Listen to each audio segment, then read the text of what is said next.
Hi friends, welcome to the exam hub. कैसे हैं आप सब? उम्मीद है स्वस्थ होंगे, अच्छे होंगे और आपकी पढ़ाई लिखाई का कार्य बेहतरीन तरीके से चल रहा होगा। जैसा कि आपको सूचित किया गया था कि आपकी जो करंट अफेयर की क्लास है वो आप तक कल यानी कि 8 जुलाई को नहीं पहुंच पाएगी और उसका मैटर आज यानी कि 9 जुलाई को आपको 8 तारीख और 9 तारीख दोनों का संयुक्त मैटर प्रोवाइड कराया जाएगा। तो चलिए स्टार्ट करते हैं आज की करंट अफेयर की क्लास। तो जो हमारा पहला क्वेश्चन है, आइए देखते हैं कि हाल ही में समाचारों में रही उग्राम राइफल के संबंध में निम्नलिखित कथनों पर विचार कीजिए। पहला कथन है कि यह एक स्वदेशी या 7.62 इंटू 51 मिमी कैलिबर की असॉल्ट राइफल है। उसके बाद अगला कथन है कि इसे रक्षा अनुसंधान और विकास संगठन मतलब डीआरडीओ की प्रयोगशाला आयुध अनुसंधान और विकास प्रतिष्ठान द्वारा विकसित किया गया है। अब आपको बताना है कि इन दोनों कथनों में से कौन से कथन सही हैं। तो देखिए, जो आपका पहला कथन है कि यह एक स्वदेशी 7.62 गुणा 51 मिमी कैलिबर की असॉल्ट राइफल है, तो यह कथन भी बिल्कुल सही है। क्या? बिल्कुल सही है। और जो दूसरा कथन है कि इसे डीआरडीओ की प्रयोगशाला एआरडीई ने विकसित किया है, तो यह कथन भी सही है। मतलब जो हमारा ऑप्शन सी है वह एकदम सही जवाब होगा। ठीक, बात क्लियर। देखिए कि उग्राम भारत की एक पूरी तरह से स्वदेशी असॉल्ट राइफल है जिसने हाल ही में सेना के कठिन परीक्षणों को पास किया है। ठीक है, इसे डीआरडीओ की पुणे स्थित लैब एआरडीई द्वारा डिजाइन और विकसित किया गया है। अब डीआरडीओ के बारे में देख लीजिए। डीआरडीओ मतलब रक्षा अनुसंधान एवं विकास संगठन की स्थापना 1958 में हुई थी, जिसका मुख्यालय नई दिल्ली में है। कहाँ है? नई दिल्ली में। और जो डॉक्टर जी सतीश रेड्डी साहब हैं, वो भारत के एक वायु अंतरिक्ष वैज्ञानिक हैं और वर्तमान में रक्षा अनुसंधान एवं विकास संगठन के अध्यक्ष भी हैं। क्या है? कि वायु अंतरिक्ष वैज्ञानिक हैं और रक्षा अनुसंधान एवं विकास संगठन के अध्यक्ष हैं। अगले प्रश्न की ओर बढ़ते हैं। तो अगला प्रश्न है कि भारतीय प्रबंधन संस्थान बेंगलोर मतलब आईआईएम बेंगलोर किस देश के सिंघासारी विशेष आर्थिक क्षेत्र में अपना पहला विदेशी परिसर स्थापित करने जा रहा है? ऑप्शंस हैं मलेशिया, इंडोनेशिया, वियतनाम और सिंगापुर। तो इसका जो सही जवाब है इसका सही जवाब जो है वो इंडोनेशिया है। क्या है? इंडोनेशिया। देखिए, शिक्षा के अंतरराष्ट्रीयकरण की दिशा में एक बड़ा कदम उठाते हुए Indian institute of management Bangalore मतलब आईआईएम बेंगलोर ने पूर्वी जावा के मलंग में स्थित सिंघासारी विशेष आर्थिक क्षेत्र में अपना पहला विदेशी परिसर इंडोनेशिया में स्थापित किया है। कहाँ? इंडोनेशिया में स्थापित किया नहीं, करेगा। यह घोषणा 7 जुलाई 2026 को प्रधानमंत्री नरेंद्र मोदी की जकार्ता की आधिकारिक यात्रा के दौरान इंडोनेशिया के राष्ट्रपति प्रबाबो सुबियांतो के साथ वार्ता के बाद हुई। बात क्लियर। अब इंडोनेशिया के बारे में अगर देखें तो जो इंडोनेशिया की राजधानी है वो है जकार्ता और जो राष्ट्रपति साहब हैं उनका नाम है प्रबाबो सुबियांतो और मुद्रा जो है वो है इंडोनेशियन रुपया। Indonesian rupiah. उसके बाद अगला प्रश्न देख लेते हैं कि हाल ही में गिरीश भारद्वाज का निधन हो गया। उन्हें मुख्य रूप से किस सामाजिक तकनीकी योगदान के लिए भारत के सेतु पुरुष मतलब ब्रिज मैन ऑफ इंडिया के रूप में जाना जाता है? ऑप्शंस है उन्होंने भारत के सुदूर गांवों में 100 से अधिक कम लागत वाले सस्पेंशन ब्रिज मतलब झूला पुल बनाए। दूसरा ऑप्शन है उन्होंने भारत और बांग्लादेश के बीच तीस्ता नदी समझौते में मध्यस्थता की थी। अगला ऑप्शन है वे भारत के पहले समुद्री केबल ब्रिज के मुख्य आर्किटेक्ट थे। फिर है उन्होंने डिजिटल इंडिया के तहत ग्रामीण और शहरी क्षेत्रों को जोड़ने का काम किया है। तो इसमें जो आपका ऑप्शन नंबर ए है वो बिल्कुल सही जवाब है कि पद्मश्री पुरस्कार से सम्मानित गिरीश भारद्वाज ने कर्नाटक, केरल, आंध्र प्रदेश और उड़ीसा के दूर दराज के गांवों में नदियों पर तैरते हुए या लटकते हुए कम लागत वाले पुल बनाए, जिससे लाखों ग्रामीणों को मुख्य धारा से जुड़ने का मौका मिला। गिरीश भारद्वाज का मंगलवार को कर्नाटक के एक निजी अस्पताल में निधन हो गया। वे 76 वर्ष के थे। बात क्लियर। अगला प्रश्न देखिए। अगला प्रश्न है कि जुलाई 2026 में भारतीय प्रधानमंत्री की जकार्ता यात्रा के दौरान भारत और इंडोनेशिया के बीच द्विपक्षीय संबंधों को मजबूत करने के लिए किस क्षेत्र पर विशेष ध्यान देते हुए उच्च स्तरीय रणनीति समझौते पर हस्ताक्षर किए गए। मतलब कि द्विपक्षीय संबंधों को मजबूत करने के लिए किस क्षेत्र पर विशेष ध्यान देते हुए उच्च स्तरीय रणनीतिक समझौते पर हस्ताक्षर किए गए हैं। तो इसका जो सही जवाब है वो है रक्षा और समुद्री सुरक्षा सहयोग। क्या? रक्षा और समुद्री सुरक्षा सहयोग। मतलब भारत और इंडोनेशिया ने जकार्ता में हुई उच्च स्तरीय बैठक में अपने रणनीतिक संबंधों को आगे बढ़ाते हुए रक्षा और सुरक्षा के क्षेत्र में नए समझौतों पर हस्ताक्षर किए हैं। अगला प्रश्न देखिए। अगला प्रश्न है हमारा कि प्रधानमंत्री नरेंद्र मोदी को जुलाई 2026 में किस देश का सर्वोच्च नागरिक सम्मान बिटांग आदिपूर्णा मतलब order of the star of आदिपूर्णा प्रदान किया गया। तो इसका सही जवाब होगा इंडोनेशिया। देखिए, इंडोनेशिया के राष्ट्रपति प्रबोवो सुबियांतो ने जकार्ता के राष्ट्रपति महल, जिसको इस्ताना मार्डेका भी कहा जाता है, में पीएम मोदी को दोनों देशों के संबंधों को मजबूत करने के लिए इंडोनेशिया के सर्वोच्च नागरिक सम्मान से नवाजा है। आगे देख लेते हैं कि हमारे प्रधानमंत्री साहब को विभिन्न देशों से सर्वोच्च नागरिक सम्मान या अन्य सम्मान प्राप्त हुए हैं। अब हम देख लेते हैं कि पीएम मोदी को यानी कि प्रधानमंत्री नरेंद्र मोदी जी को साल 2026 में विदेशों में जो सम्मान मिले हैं उनकी एक सूची तैयार कर दी गई है। अब इसके बारे में देख लीजिए। अभी जो 7 जुलाई 2026 को मिला है वो है बिटांग आदिपूर्णा। ये इंडोनेशिया ने दिया है।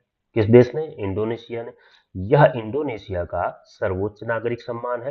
राष्ट्रपति प्रबोवो सुबियांतो द्वारा जकार्ता में भारत इंडोनेशिया रणनीतिक साझेदारी और ऐतिहासिक मित्रता को प्रगाढ़ करने के लिए यह पुरस्कार दिया गया है।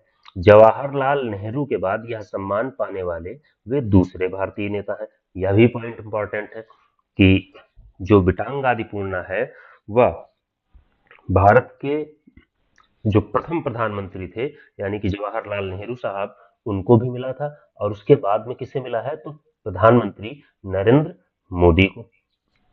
अगला जो इनको एक सम्मान मिला था वो 15 जून 2026 को order of the white double cross. क्या? Order of the white double cross Slovakia. कौन सा देश? स्लोवाकिया। अब स्लोवाकिया और भारत के बीच द्विपक्षीय और कूटनीतिक संबंधों को एक नई ऊंचाई पर ले जाने के लिए यह सम्मान उन्हें प्रदान किया गया। अगला जो सम्मान इनको मिला है वो 18 मई 2026 को मिला था और किस देश ने दिया था? तो नॉर्वे ने दिया था। क्या है? Norwegian order of merit. Bharat और नॉर्वे के बीच वैश्विक पर्यावरण सहयोग और द्विपक्षीय हितों को बढ़ावा देने के लिए उन्हें यह सम्मान दिया गया। फिर अगला सम्मान जो है वो 17 मई 2026 को मिला था स्वीडन देश के द्वारा और इसका नाम है कि order of the polar star. क्या? Order of the polar star. अब इसके विवरण की बात करें अगर तो स्वीडन के साथ नवाचार, व्यापार और रणनीतिक संबंधों को प्रगाढ़ करने में उनके योगदान के लिए यह सम्मान उनको दिया गया। उसके बाद 25 फरवरी 2026 को इजराइल ने उन्हें मेडल ऑफ द नेसेट सम्मान से नवाजा था। इजराइल की संसद, जिसको नेसेट कहते हैं, द्वारा भारत इजराइल के विशेष रणनीतिक और कूटनीतिक संबंधों को मजबूत करने के उपलक्ष्य में उनको यह सम्मान दिया गया। ठीक है, अब अगले प्रश्न की बात करते हैं। तो अगला प्रश्न है कि गुजरात राज्य अपने पहले 2 वायु भरे रबर बांधों मतलब एयरफील्ड रबर डैम्स का निर्माण किन नदियों पर कर रहा है? तो ये जो नदियां हैं ये है हेरान और अंबिका। कौन सी? हेरान और अंबिका, मतलब ऑप्शन बी हमारा बिल्कुल सही जवाब है। देखिए, गुजरात सरकार छोटा उदेपुर जिले में हेरान नदी पर और तापी जिले में अंबिका नदी पर आधुनिक तकनीकी वाले रबर बांध बना रही है। इसमें दक्षिण अफ्रीका की तकनीकी का उपयोग किया जा रहा है जिससे पानी का संरक्षण आसानी से किया जा सके। अब गुजरात राज्य के बारे में देख लीजिए कि गुजरात राज्य का गठन 1 मई 1960 को हुआ था। राजधानी गांधीनगर और जो वर्तमान राज्यपाल है वो आचार्य देवव्रत है। मुख्यमंत्री जो है वो भूपेंद्र भाई पटेल जो भारतीय जनता पार्टी से संबंधित है। उसके बाद अगला प्रश्न है कि हाल ही में किस राज्य की कैबिनेट ने शाहजहांपुर जिले के ऐतिहासिक जलालाबाद कस्बे का नाम बदलकर परशुरामपुरी करने के प्रस्ताव को मंजूरी दी है? तो इसका सही जवाब है उत्तर प्रदेश। क्या सही जवाब है? उत्तर प्रदेश। तो देखिए, उत्तर प्रदेश के मुख्यमंत्री की अध्यक्षता में कैबिनेट ने शाहजहांपुर के जलालाबाद कस्बे और उसके नगर निकाय का नाम बदलकर परशुरामपुरी करने को आधिकारिक मंजूरी दे दी है। मान्यता यह है कि यह स्थान जो है वो भगवान परशुराम की जन्मस्थली या तपोभूमि रहा है। बात क्लियर? अगर आपको सेशन पसंद आ रहा है तो वीडियो को लाइक करें, अपने दोस्तों के साथ शेयर करें और अगर आप चैनल पर नए हैं तो चैनल को सब्सक्राइब भी करें। अब देखिए, उत्तर प्रदेश की अगर चर्चा करें तो उत्तर प्रदेश को राज्य का दर्जा 24 जनवरी 1950 को मिला। राजधानी लखनऊ है। जो वर्तमान राज्यपाल हैं वो आनंदीबेन पटेल जी हैं। मुख्यमंत्री जो है वो योगी आदित्यनाथ जी हैं और इनका संबंध भी भारतीय जनता पार्टी से। अगला देख लीजिए, अगला है कि खाद्य सुरक्षा भारतीय खाद्य सुरक्षा एवं मानक प्राधिकरण मतलब FSSAI के संदर्भ में निम्नलिखित कथनों पर विचार कीजिए। पहला कथन है यह स्वास्थ्य और परिवार कल्याण मंत्रालय के तहत एक वैधानिक निकाय है। दूसरा है हाल ही में इसने डेयरी और न्यूट्रास्यूटिकल्स कंपनियों डेयरी और न्यूट्रास्यूटिकल्स कंपनियों जैसे हेरिटेज फूड्स को भ्रामक पनीर और लेबलिंग दावों के लिए नोटिस जारी किया है। तो ये जो है दोनों कथन बिल्कुल सही है, मतलब ऑप्शन नंबर सी। अब देख लीजिए कि उपभोक्ताओं के हितों की रक्षा के लिए FSSAI ने भ्रामक विज्ञापनों और गलत लेबलिंग, विशेषकर नकली या मिलावटी पनीर उत्पादों के दावों पर कड़ा रुख अपनाते हुए प्रमुख कंपनियों को कारण बताओ नोटिस जारी किया है। यह खाद्य सुरक्षा अधिनियम 2006 के तहत काम करता है। जो FSSAI है वो खाद्य सुरक्षा अधिनियम 2006 के तहत काम करता है। अगला प्रश्न देख लीजिए कि भारतीय नौसेना के प्रोजेक्ट 17A के तहत निर्मित छठे स्वदेशी स्टील्थ फ्रिगेट का नाम क्या है जिसे जुलाई 2026 में विशाखापत्तनम में कमीशन किया जा रहा है? इसका जो सही जवाब है वो है INS महेंद्र गिरी। अब देख लीजिए कि INS महेंद्र गिरी भारतीय नौसेना का एक अत्याधुनिक रडार की नजर से बच निकलने में सक्षम युद्धपोत है। इसे 11 जुलाई 2026 को आधिकारिक तौर पर नौसेना के बेड़े में शामिल किया जाएगा। क्या 11 जुलाई 2026 को आधिकारिक तौर पर नौसेना के बेड़े में शामिल किया जाएगा जिससे भारत की समुद्री ताकत और भी बढ़ेगी। अगला प्रश्न है कि हाल ही में किन्नौरी सेब को GI टैग दिया गया है। इसका संबंध किस राज्य से है? तो यह हिमाचल प्रदेश से संबंधित है। कहां से संबंधित है? हिमाचल प्रदेश से। हिमाचल प्रदेश से संबंधित है और किन्नौरी सेब के अतिरिक्त 7 अन्य उत्पादों को भी GI टैग दिया गया है जो निम्न है। जैसे कौन से हैं वो 7? तो स्पीति सी बौखथार जिसको छरमा कहते हैं, सलोनी सफेद मक्का, चंबा मेटल क्राफ्ट, सिरमौरी लोहिया, किन्नौरी टोपी, मंडी की सेपू बड़ी और किन्नौरी आभूषण। मतलब हिमाचल प्रदेश के 8 उत्पादों को हाल ही में जीआई टैग दिया गया है, जिनमें पहला उत्पाद क्या है? तो वो है किन्नौरी सेब। क्या? किन्नौरी सेब। उसके बाद स्पीति सी बकथॉर्न जिसको छरमा कहा जाता है, सलोनी सफेद मक्का, चंबा मेटल क्राफ्ट, सिरमौरी लोहिया, किन्नौरी टोपी, मंडी की सेपू बड़ी और किन्नौरी आभूषण सम्मिलित है। बात क्लियर? अगले सवाल की तरफ चलते हैं। तो अगला सवाल है कि हाल ही में हैदराबाद स्थित सरदार वल्लभ भाई पटेल नेशनल पुलिस अकादमी यानी कि SVPNPA, क्या सरदार वल्लभ भाई पटेल नेशनल पुलिस अकादमी के नए निदेशक के रूप में किसे नियुक्त किया गया है? तो इसका जो सही जवाब है वो है श्री सुजीत पांडे। कौन? सुजीत पांडे। देख लीजिए कि श्री सुजीत पांडे को हैदराबाद स्थित सरदार वल्लभ भाई पटेल नेशनल पुलिस अकादमी का नया निदेशक नियुक्त किया गया है। इसके अतिरिक्त अन्य देख लीजिए कि संजीव जैन जी जो है उनको democratic people's republic of Korea मतलब उत्तर कोरिया का नया राजदूत बनाया गया है। इसके अतिरिक्त श्री आलोक कुमार मित्तल को bureau of police research and development मतलब BPR&D का महानिदेशक नियुक्त किया गया है। और श्री अमित गर्ग को राष्ट्रीय अपराध रिकॉर्ड ब्यूरो यानी कि NCRB का नया निदेशक नियुक्त किया गया है। बात क्लियर? अगला प्रश्न है कि संस्कृति मंत्रालय के अंतर्गत, क्या संस्कृति मंत्रालय के अंतर्गत संगीत नाटक अकादमी द्वारा प्रदान किए जाने वाले उस्ताद बिस्मिल्लाह खान युवा पुरस्कार 2025 में किस पारंपरिक संगीत शैली को राष्ट्रीय सम्मान मिला है?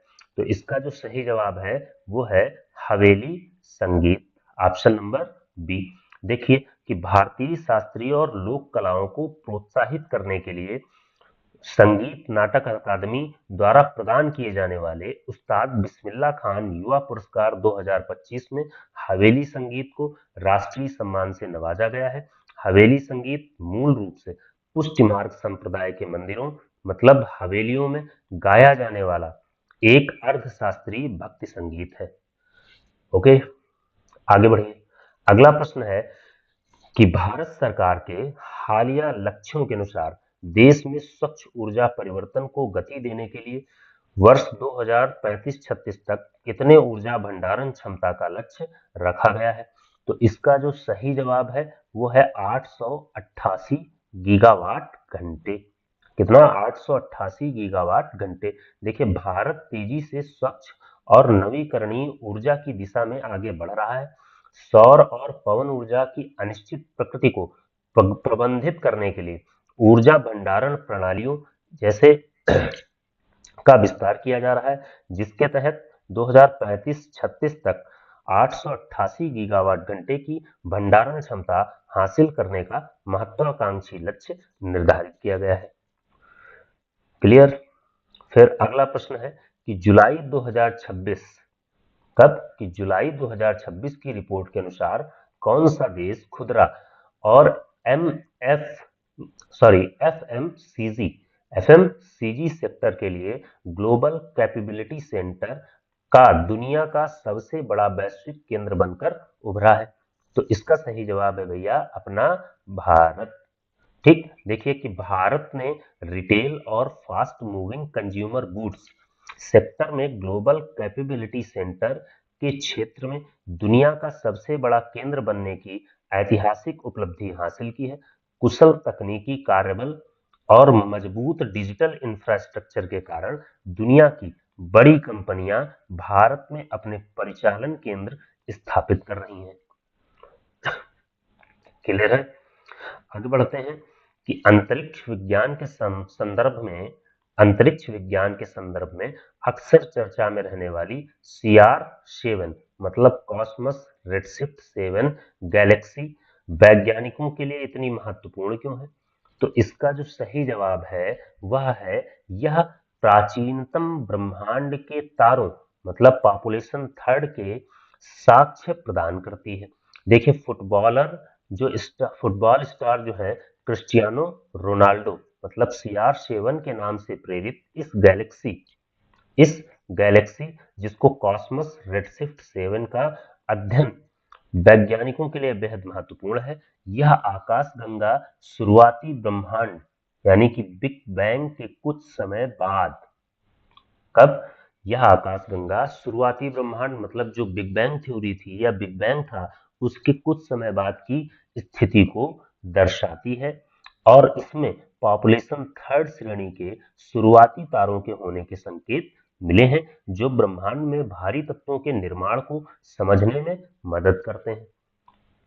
अगला प्रश्न है कि 18वीं सदी के मध्य में क्या 18वीं सदी के मध्य में मराठा साम्राज्य के अभूतपूर्व विस्तार को दर्शाने वाली प्रसिद्ध कहावत अटोक से कटक तक में अटोक और कटक वर्तमान में क्रमशः किन स्थानों या देशों में स्थित है? तो इसका जो सही जवाब है वो क्या है? इसका सही जवाब क्या है? कोई जवाब देगा? तो अटोक जो है वो वर्तमान में पाकिस्तान में है लेकिन उड़ीसा जो है वो कटक कटक जो है वो हमारे उड़ीसा में है। मतलब 18वीं सदी में पेशवाओं के नेतृत्व में मराठा साम्राज्य का विस्तार उत्तर में अटोक जो वर्तमान पाकिस्तान के पंजाब प्रांत में सिंधु नदी के तट पर स्थित है से लेकर पूर्व में कटक उड़ीसा तक हो गया है। यह मराठा सैन्य रणनीतियों और कूटनीति के चरमोत्कर्ष को दर्शाता है जब मुगल सत्ता कमजोर हो रही थी। क्या? जब मुगल सत्ता कमजोर हो रही थी। अगला प्रश्न देख लीजिए कि केंद्रीय स्वास्थ्य एवं परिवार कल्याण मंत्रालय क्या केंद्रीय स्वास्थ्य एवं परिवार कल्याण मंत्रालय द्वारा जुलाई 2026 में किस हवाई अड्डे को दवाओं के आयात के लिए अधिकृत प्रवेश बंदरगाह मतलब अथोराइज्ड पोर्ट ऑफ एंट्री घोषित किया है?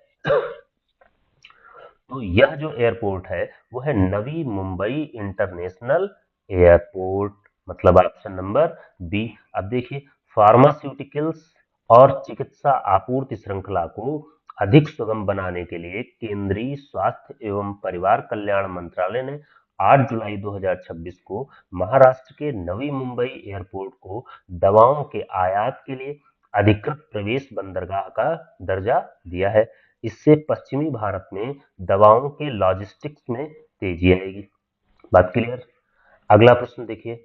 अगला प्रश्न है कि प्रधानमंत्री नरेंद्र मोदी ने जुलाई 2026 में अपनी इंडोनेशिया यात्रा के दौरान ऐतिहासिक प्रम्बानन मंदिर कौन सा प्रम्बानन मंदिर का दौरा किया। यह मंदिर मुख्य रूप से किस धर्म या देवताओं को समर्पित है?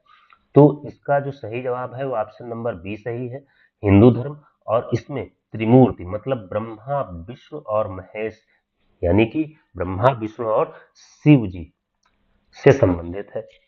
अब देखिए प्रम्बानन मंदिर इंडोनेशिया के योग्याकार्ता में स्थित 9वीं शताब्दी का एक विशाल हिंदू मंदिर है जो मुख्य रूप से त्रिमूर्ति मतलब ब्रह्मा विष्णु और शिव को समर्पित है। यह दक्षिण पूर्व एशिया के सबसे बड़े हिंदू मंदिरों में से एक है।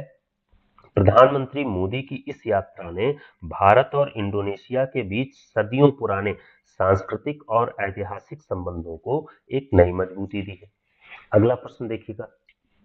अगला प्रश्न है कि हाल ही में किन्नौरी सेब देखिए यह प्रश्न फिर से रिपीट हो गया है कि हाल ही में किन्नौरी सेब को जीआई टैग दिया गया है। इसका संबंध किस राज्य से है?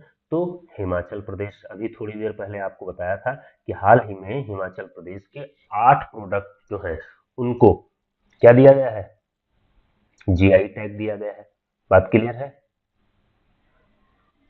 ये सारे क्वेश्चन दोबारा रिपीट हो गए हैं, शायद टाइपिंग मिस्टेक है तो कोई बात नहीं, देख लीजिए रिवीजन ही हो जाएगा। देखिए हिमाचल प्रदेश और इसी के साथ 7 अन्य उत्पादों को भी जीआई टैग दिया गया है जो निम्न है। एक तो स्पीति सी बकथार्न शर्मा, सलोनी सफेद मक्का, चंबा मेटल क्राफ्ट, सिरमौरी लोहिया, किन्नौरी टोपी, मंडी की सेपू बड़ी और किन्नौरी आभूषण। अब हम लोग राज्य दर्शन में आज झारखंड राज्य के बारे में पढ़ेंगे। देखिए, पिछली क्लासों में हमने उत्तर प्रदेश, बिहार और मध्य प्रदेश राज्यों का अध्ययन कर लिया है। तो देखिए, झारखंड राज्य जो है, इसका अगर स्थापना दिवस की बात करें तो 15 नवंबर को होता है। मतलब इसकी स्थापना 15 नवंबर सन 2000 को भगवान बिरसा मुंडा की जयंती पर बिहार से अलग होकर भारत का 28वां राज्य बना था। ठीक है। राजधानी की बात करें तो रांची और उपराजधानी जो है वो दुमका है। क्षेत्रफल झारखंड का 79,716 वर्ग किलोमीटर, भारत में क्षेत्रफल की दृष्टि से 15वां राज्य। जनसंख्या के आधार पर भारत में 14वां स्थान है। देश की कुल आबादी का लगभग 2.72%। ठीक। भौगोलिक विभाजन की अगर बात करें हम झारखंड के, तो मुख्य रूप से छोटा नागपुर पठार और संथाल परगना के अंतर्गत विभाजित है। इसके प्रमुख भौतिक विभागों में पाट क्षेत्र, हजारीबाग का पठार, कोडरमा का पठार, रांची का पठार शामिल है। बात क्लियर। और खास बात यह है कि कर्क रेखा इसके बिल्कुल बीच, मतलब रांची के कांके से गुजरती है। ठीक है, बात क्लियर। कर्क रेखा झारखंड राज्य के बिल्कुल बीचों बीच से गुजरती है। अब सीमाओं की अगर बात करें तो जो झारखंड राज्य है वह 5 राज्यों से घिरा भू आबद्ध, मतलब लैंडलॉक्ड राज्य है। उत्तर में बिहार, पूर्व में पश्चिम बंगाल, दक्षिण में उड़ीसा, पश्चिम में छत्तीसगढ़ और उत्तर पश्चिम में उत्तर प्रदेश। केवल गढ़वा जिला, एक जिला है झारखंड का जिसकी सीमा उत्तर प्रदेश से टच होती है। प्रमुख नदियों की अगर हम बात करें तो दामोदर नदी, जो झारखंड की सबसे लंबी और बड़ी नदी है, इसको देव नदी भी कहते हैं। फिर स्वर्ण रेखा, एकमात्र नदी जो स्वतंत्र रूप से बंगाल की खाड़ी में गिरती है। उसके बाद बराकर, उत्तरी कोयल, दक्षिणी कोयल, शंख और मयूराक्षी, ये प्रमुख नदियां हैं जो झारखंड राज्य से संबंधित है। अब हम झारखंड राज्य के प्रशासनिक ढांचे की बात करें तो झारखंड में गठन के समय 18 जिले थे, परंतु वर्तमान में क्या है, कुल 24 जिले हैं। और प्रशासनिक सुविधा के लिए इन्हें 5 प्रमंडलों यानी कि डिविजन्स में बांटा गया है। देखिए, पहला डिवीजन उत्तरी छोटा नागपुर, फिर दक्षिणी छोटा नागपुर, फिर संथाल परगना, फिर पलामू और कोल्हान। ठीक। फिर सबसे नए जिले की अगर बात करें तो राज्य गठन के बाद 6 नए जिले बने हैं। पहला लातेहार, फिर जामताड़ा, फिर सिमडेगा, सरायकेला और खरसावां। कितने? लातेहार, जामताड़ा, सिमडेगा, सरायकेला, खरसावां, ये जो है ये 2001 में बनाए गए थे। ये 4 जिले कब बनाए थे? सरायकेला, खरसावां, सिमडेगा, जामताड़ा, लातेहार, ये सन 2001 में बनाए गए थे। जबकि खूंटी और रामगढ़ जिले 2007 में बनाए गए। उसके बाद राजकीय प्रतीकों की बात करें तो झारखंड राज्य का जो राजकीय पशु है वो हाथी है, मतलब इंडियन एलिफेंट। राजकीय पक्षी कोयल, राजकीय वृक्ष साल या सखुआ, क्या साल या सखुआ। राजकीय पुष्प जो है वो पलाश है, यानी कि फ्लेम ऑफ द फॉरेस्ट, जिसको फ्लेम ऑफ द फॉरेस्ट कहते हैं। राजकीय जलीय जीव जो है वो है गंगा डॉल्फिन। और साहिबगंज जिले में गंगा नदी के प्रवाह क्षेत्र के कारण ये इसको, गंगा डॉल्फिन को, झारखंड का राजकीय जलीय जीव घोषित किया गया है। फिर राजकीय खेल की अगर बात करें तो हॉकी जो है वो राजकीय खेल है झारखंड राज्य का। और एक खास बात कि झारखंड को भारतीय हॉकी की नर्सरी कहा जाता है। राजकीय नाट्य और नृत्य की बात करें तो छऊ जो है वो विश्व प्रसिद्ध सरायकेला छऊ नृत्य, जो यहाँ क्या है, नृत्य नृत्य है। और एक बात, संस्कृति मंत्रालय के आधार पर छऊ नृत्य को भी शास्त्रीय नृत्य की मान्यता प्राप्त है। और लोक नृत्य की अगर बात करें तो पाइका और कर्मा, पाइका या कर्मा, सॉरी पाइका या कर्मा। ठीक। अब सांस्कृतिक, धार्मिक और ऐतिहासिक स्थल देख लेते हैं। तो सबसे पहले बाबा बैद्यनाथ धाम, जो देवघर में है, भारत के 12 ज्योतिर्लिंगों में से एक है। जहां विश्व प्रसिद्ध एक महीने का सावन मेला लगता है। फिर उसके बाद पारसनाथ पहाड़ी, ये समेध शिखर पर है। देखिए, गिरिडीह जिले में स्थित जैन धर्म का सर्वोच्च तीर्थ स्थल है ये। कौन? पारसनाथ पहाड़ी। यह झारखंड की सबसे ऊंची चोटी 1365 मीटर है, जहां जैन धर्म के 20 तीर्थंकरों ने मोक्ष की प्राप्ति की थी। उसके बाद रजरप्पा, ये रामगढ़ जिले में है। दामोदर और भैरवी या भेड़ा नदी के संगम पर स्थित प्रसिद्ध छिन्न मस्तिका शक्तिपीठ। ठीक। उसके बाद इटखोरी, जो चतरा जिले में है। कहाँ है? इटखोरी चतरा में है। यहाँ भद्रकाली मंदिर, जो हिंदू, बौद्ध और जैन तीनों धर्मों का एक पवित्र संगम स्थल है। इटखोरी में क्या है? भद्रकाली मंदिर है, जो हिंदू, बौद्ध और जैन तीनों धर्मों का एक पवित्र संगम स्थल है। उसके बाद मलूटी, यह दुमका जिले में है। कहाँ है? दुमका जिले में। तो मलूटी की अगर बात करें तो इसे मंदिरों का गांव कहा जाता है, जहां कभी 108 भव्य टेराकोटा मंदिर हुआ करते थे, परंतु अब सिर्फ 72 शेष है। फिर नेतरहाट, ये लातेहार जिला में है। इसे छोटा नागपुर की रानी यानी कि क्वीन ऑफ छोटा नागपुर कहा जाता है। यह अपने सूर्योदय और सूर्यास्त के अद्भुत दृश्यों और ठंडी जलवायु के लिए प्रसिद्ध है। फिर टैगोर हिल और हुंडरू जलप्रपात, जो रांची में है। कहाँ है? रांची में। तो रांची को क्या कि जलप्रपातों का शहर कहा जाता है। हुंडरू, जोन्हा यानी कि गौतम धारा और दसम यहाँ के प्रमुख जलप्रपात हैं। अब हम अर्थव्यवस्था की अगर बात करें तो देखिए, झारखंड को भारत का रूर प्रदेश या खनिज रत्न गर्भा कहा जाता है। और क्यों कहा जाता है? क्योंकि देश के कुल खनिज भंडार का लगभग 40%, कितना? 40% अकेले झारखंड में पाया जाता है। और यहाँ पाया क्या क्या जाता है? तो कोयला, अभ्रक, लोहा, तांबा और यूरेनियम के भंडार में यह राज्य अग्रणी है। बात क्लियर? अब औद्योगिक राजधानियां या औद्योगिक स्थलों की बात कर लें तो देखिए, जमशेदपुर, इसका सभी ने नाम सुना है। भारत का पीटर्सबर्ग कहा जाता है और इसी को टाटा नगर भी कहते हैं।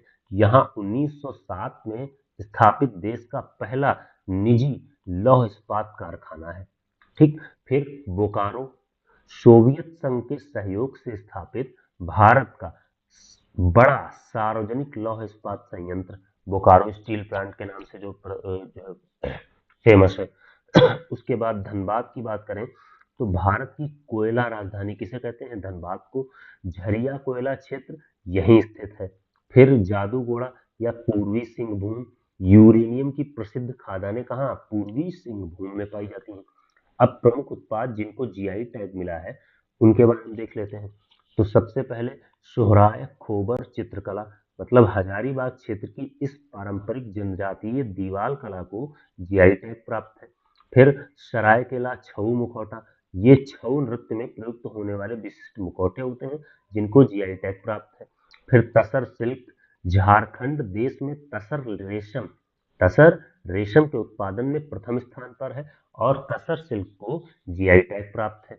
अब हम यहाँ की राज्य व्यवस्था की बात कर लें तो झारखंड जो है वो एक सदनात्मक, कैसा?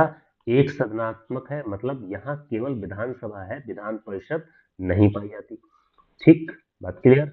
देखिए, अगर हम लोकसभा सीटें की बात करें तो 14 सीटें हैं, जिनमें से एसटी के लिए 5, एससी के लिए 1 और अनरिजर्व के लिए 8। मतलब एससी की कितने हैं? एससी के लिए 1 सीट है, एसटी के लिए 5 है और अनरिजर्व सीटें जो हैं वो 8 हैं। राज्यसभा सीटों की अगर बात की जाए तो 6 राज्यसभा सीटें हैं और विधानसभा सीटें जो हैं वो 81 यानी कि 81। अब अन्य महत्वपूर्ण बिंदुओं के बारे में देख लेते हैं तो स्वतंत्रता और जनजाति आंदोलनों के महानायक देख लेते हैं। देखिए, सबसे पहले तो धरती आबा बिरसा मुंडा, मतलब 1895 से 1900 के ऐतिहासिक उलगुलान विद्रोह के प्रणेता। कौन? उलगुलान विद्रोह के प्रणेता कौन थे? बिरसा मुंडा जी। फिर सिद्धू कानून और चांद भैरव 1855 के प्रसिद्ध संथाल विद्रोह या इसी को हूल आंदोलन कहते हैं के महानायक थे। फिर तिलका मांझी जी की बात करें तो तिलका मांझी जी जो थे वो अंग्रेजों के खिलाफ हथियार उठाने वाले प्रथम आदिवासी शहीद अगर अंग्रेजों के खिलाफ हथियार उठाने वाले प्रथम आदिवासी की बात करें तो वो कौन है? तिलका मांझी। इनको भागलपुर में बरगद के पेड़ पर फांसी दे दी गई थी। उसके बाद 1857 की क्रांति में अगर बात करें तो झारखंड में इस क्रांति की शुरुआत 12 जून 1857 को देवघर के रोहिणी गांव से हुई थी और टिकैत उमराव सिंह, शेख भिखारी और विश्वनाथ सहदेव इसके प्रमुख नायक थे। यदि हम झारखंड राज्य से संबंधित महान विभूतियों के बारे में चर्चा करें तो सबसे पहला नाम जो आता है वो महेंद्र सिंह धोनी जी का आता है। ये भारतीय क्रिकेट टीम के पूर्व कप्तान थे और एक कैप्टन कूल नाम से फेमस है।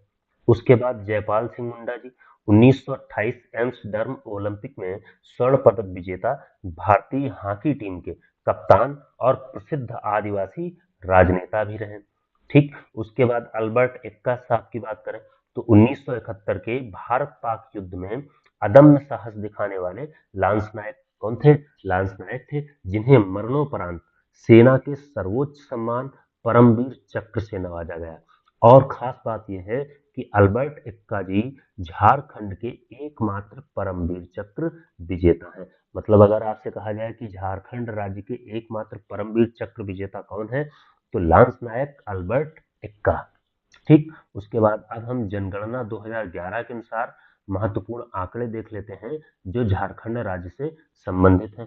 तो कुल जनसंख्या की अगर बात करें तो 3,29,88,134 यानी कि लगभग 3.30 करोड़।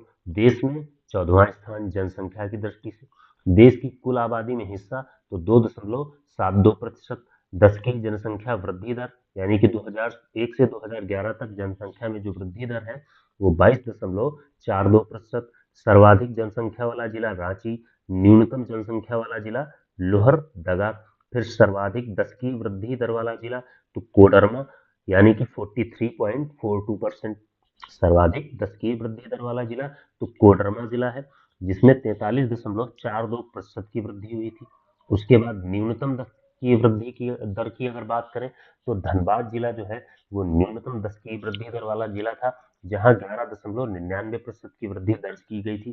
फिर झारखंड का जनघनत्व अगर बात करें तो 414 व्यक्ति प्रति वर्ग किमी। सर्वाधिक जनघनत्व वाला जिला तो धनबाद है जहां 1316 व्यक्ति प्रति वर्ग किमी में है। फिर न्यूनतम जनघनत्व वाला जिला तो सिमडेगा, यहाँ केवल 159 व्यक्ति प्रति वर्ग किमी है। फिर कुल लिंगानुपात 948 प्रति 1000 पुरुषों पर महिलाएं। मतलब प्रति 1000 पुरुषों पर कितनी महिलाएं हैं तो 948 महिलाएं हैं। लेकिन यह जो राष्ट्रीय औसत है हमारा वो है 943 से बेहतर है। जो हमारा राष्ट्रीय औसत है उससे बेहतर है। फिर बाल लिंगानुपात की बात करें तो 948। सर्वाधिक लिंगानुपात वाला जिला पश्चिमी सिंहभूम जहां 1005 है। उसके बाद न्यूनतम लिंगानुपात वाला जिला जो अगर बात करें तो धनबाद है जहां 909। फिर कुल साक्षरता दर तो 66.41%। पुरुष साक्षरता दर 76.84%। महिला साक्षरता दर की अगर बात करें तो 55.42%।